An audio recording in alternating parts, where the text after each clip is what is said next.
My girlfriend, my fiance,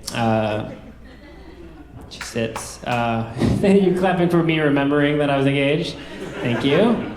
Or is she here? No, she's not here. She would never come to this big moment in my comedy career. No, she's working. She's an esthetician. That's her job. You guys know what that is? I don't. Some people, I didn't know either. I thought it was someone who's like an expert in Emilio Estevez movies. That's not it. No, she like waxes strangers' buttholes, I guess. Their pussies in their buttholes. That's what she does, right? Clap it up if you go to an esthetician. Anyone go to an esthetician? Go people? Yeah, cool. For what? Or for everything. Cool. They do eyebrows and stuff too. I mostly hear about the buttholes when she comes home. But I'm a good boyfriend. I let her. I'll tell you this. I let her wax my little butthole. I thought that was nice. You know how you do a nice thing for your partner? You know you gotta support their career. You married, sir? You are. What do you do for a living? What do you do for a living? Oh, what's your job? Professor, sure. You ever? No, I believe it. You're a visiting professor. Where are you visiting from? Where are you visiting from? From Germany. Great. Hey. Nothing for Germany. I thought unbiased. I was like, what do we think? And not a fan, I guess. No, I hear it's beautiful. And you're a professor in Germany. And your wife. She works in a hospital. I bet does she ever help out at home? You know, you skin your knee, she puts a Band-Aid on for you. That's sort of what I'm talking about, except with hot wax in my little butthole. You guys do that in Germany? Put a little hot wax in the butthole. And that sounds like the worst part, but then they rip it right out. They let it get hard. It's not a great day. Like, neither of us really wanted to do it. She didn't want to do it to me. I didn't want her to do it to me, but it just felt like one of those necessary couple activities you gotta do, you know? Play Scrabble or whatever, 69. No one's enjoying this, we just gotta do it, so we did it. I think we both learned a lot about each other in that moment. Like, she learned that I've been taking very good care of my butthole for the last 30 years. And I learned what a real orgasm feels like. So it's pretty good on both ends. Fun. I'm broke, people, man, too. You guys get the credit cards? There's a lot of pressure with the credit cards. Anybody under the credit card pressure? You ever been really close to your limit on your credit card? You go to like Vaughn's, you swipe your card for those $80 worth of groceries, then you gotta wait them 15 anxious seconds while that machine determines your fate in front of a line full of nosy motherfuckers, man. They should let you put up a curtain like a voting booth, you know what I mean? I'm paying! Because then the pressure's on. You don't know whether to pray on the machine real hard or think of some kind of exit strategy just in case, you know? And when you get approved, you gotta be cool, man. You gotta act like you've been there before. If it's your neighborhood, you know what I mean? You get approved, you can't be like, woo! Suckers! Anybody here ever get declined? I won't pick on you, I promise. Anybody here ever get declined? I just like asking people what they do. What'd you do when you got declined, dude? What'd you do? Got another credit card. A classic! Whipped out another credit card, people. That takes some stones, man. Seriously. Sorry, sir, your car got declined. Try this one then, would you? Have you guys ever seen the variation of that move when they're ringing the shit up and people are like, whoa, whoa, whoa, whoa. Could you put like half on this card? Like $9 on this card? I was doing a show recently. I'm like, hey, anybody here get declined? This lady's like, I got declined. I go, what'd you do when you get declined? She goes, I wrote a check. How do you even think that fast? Seriously. I'm sorry, ma'am, your car got declined. May I borrow your pen then, please? The biggest thing that I've learned now that I'm a dad is that I will go to any extent to get people to leave me the fuck alone. I will do anything. I will do anything. I was in a comedy competition in Compton. I was the only white guy in the neighborhood, right? I wasn't scared, wasn't worried about shit. I know that's rare. But these guys decided to try and intimidate me before the competition.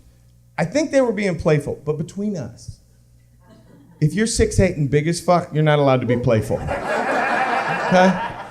Like, that's just not fair to us normal-sized people. You know what I mean? But this dude came up and he was like, "Know where you are, motherfucker?" And he had his buddy right next to him, and like, I just had to think quick. So I did what I always do when somebody tries to show intimidation or aggression. I just acted like I was slow.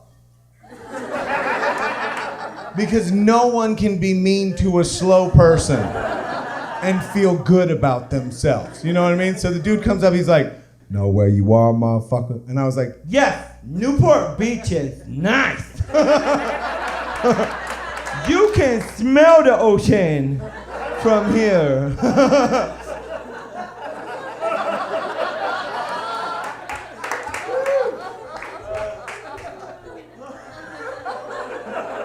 And the key is to go dead behind the eyes and swallow for no reason and rub shit on your pants. That's what you have to do. You just have to, I know, right?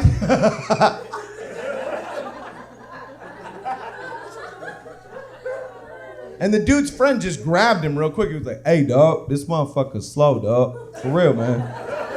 And they left me alone. So, and people don't think that shit works. That shit works, okay? The only thing stronger than a fucking ass whooping is embarrassment, okay? If you can embarrass somebody, you will diffuse that ass whooping, okay? Because I was in Texas, and rednecks scared the shit out of me. And this dude came up to me after the show, he goes, "You think you're pretty funny, don't you, motherfucker?" "Yeah, you do. Yeah, you do. Yeah, you do. Wouldn't be so funny if I knocked your fucking teeth out." And I immediately was like, "Well, don't do that. Because if you was to punch me, I'd probably fall down and I'd crush all the jelly beans in my pocket. And I wouldn't be able to share them with you. Didn't think about that, did you, huh?" And the dude just got uncomfortable. He was like, "Whatever, you slow motherfucker." Like, my friends are awesome. I have this one friend that always groups me into her need to lose weight. She'll be like, "Ugh, we really need to lose weight." Like, when did we let ourselves go? I'm like, okay. But like, she's that same friend who will try on a dress and be like, "What do you think of it, honestly?" And I'll be like, "You look good." "You're lying." I'm like, okay. She's also the same friend who doesn't listen when we're on the phone. Like, I'll be like, "My grandmother died and the funeral's gonna be in next weekend," and she'll go, "Yum!" I wasn't talking about food. And that's okay. That's okay. But I realized my priorities in life the other day because a friend of mine mentioned that Arby's was the bottom rung of fast food. And I went, "No, it's not." I was like, "They have curly fries." Like literally, like on Fat Tuesday, like people were like, "We're gonna get pancakes," and I was like, "I'm gonna go to Arby's." I just sit in my car and I just like eat by myself, and it's great. Also, like, I love Chili's. I feel like I'm a sponsored comic. Chili's. Margaritas, baby back ribs. But I love Chili's. Like, whenever I have a friend visit, they're like, "Oh, where should we go to eat?" I'm like, "There's a Chili's in Sherman Oaks." I don't know. Whatever you want to do. It's up to you. It's up to you. I like talking about sex in my act. I do. Because right? It's nice, right? Because sex and comedy brings people together. I want a nice couple like this to walk out of here thinking about sex because I talked about it. I want you two to walk out here thinking about sex. I want you two to go home and have sex. And then halfway into the sex, I want to pop into your head. That's what I want. my dream. It's gonna happen to a few couples out there now that I said it, right? I planted the seeds. It's like saying don't think about ice cream. You're gonna think about some ice cream, right? That's just how it works. I'm gonna pop into the girl's head first. Don't get upset. Don't get jealous. I'm gonna pop into her head first. She doesn't want me in there. She likes you. She wants to think about you. She's gonna be all like, why the fuck am I thinking about this comedian that kind of looks like Bobby Flay from the Food Network? Why the fuck am I thinking about this guy? Because now I'm horny and hungry at the same time. You don't want that combination. That's bad. I'm gonna pop into your head next, sailor. You're not above this. Pop into the guy's head too, and as a guy, you're like, why the fuck am I thinking about some dude? Unless you're into that, and I'm happy to help. But you're gonna be like, why am I thinking about some dude, right? And it's gonna turn you off, but not so much that you lose your boner. Yeah, it's not gonna turn you off that much, right? You're gonna keep that boner, and it's gonna make you last longer. Best sex you ever two had. So you're welcome there. I bring couples closer together. Don't think about baseball. Think about this dumb bread mug. You'll last 20 minutes longer, fellas. I'm telling you. You know what I did a few weeks ago? Like, you know, I have a wife, so you'd think I'd be used to it, but every now and then she'll pop off some move. She reads all those magazines, so it's great for me. Or we'll be going at it, and she'll pop off some move, and I'm just like, well, all right, well, this feels like the first time, all right? It just, guys, ever had that where you're having sex, and it's great, and all of a sudden she does something with her leg, and you're like, oh my God, I can't hold it back anymore. This is great. So here's what I do now. I reach to the back of my thigh, and I rip out hairs. And it makes me last longer.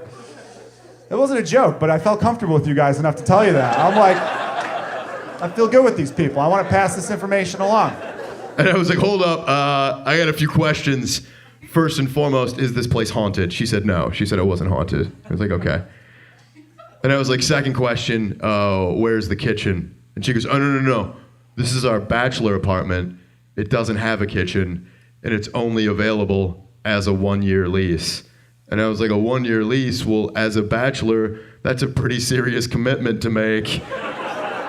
Right off the bat.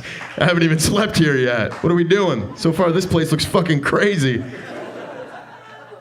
That's a long time to go with no kitchen. Could you do that? Could you live your life for a year with no kitchen? No. Right? Like, what if I decide to abandon my bachelor-like ways, okay?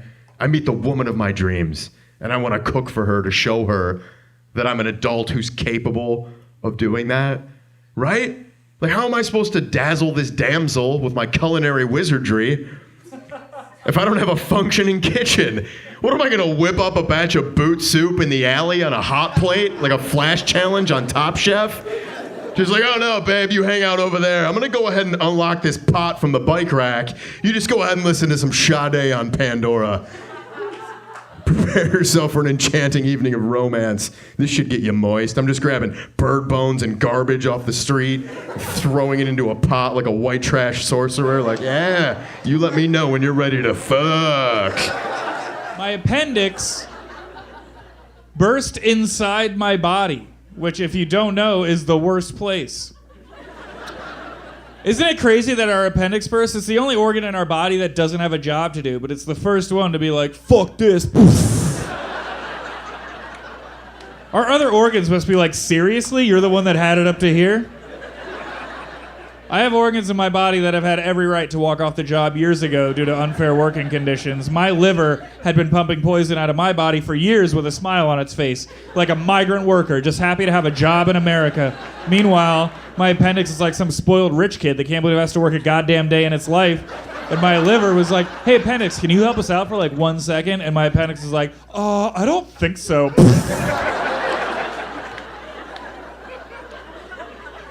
That's a theory I had to develop because doctors still don't know what makes our appendix burst. Isn't that crazy? It can kill us. It's 2014 and they don't know why. We can send people to Mars, probably. Don't look it up. And we have no idea why our appendix burst. I came out of surgery. I was like, doctor, why did my appendix burst? And he was like, I know, right?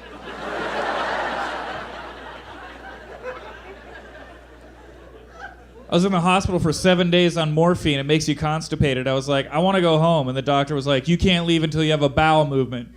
And I was like, this is the weirdest standoff I've ever had in any relationship.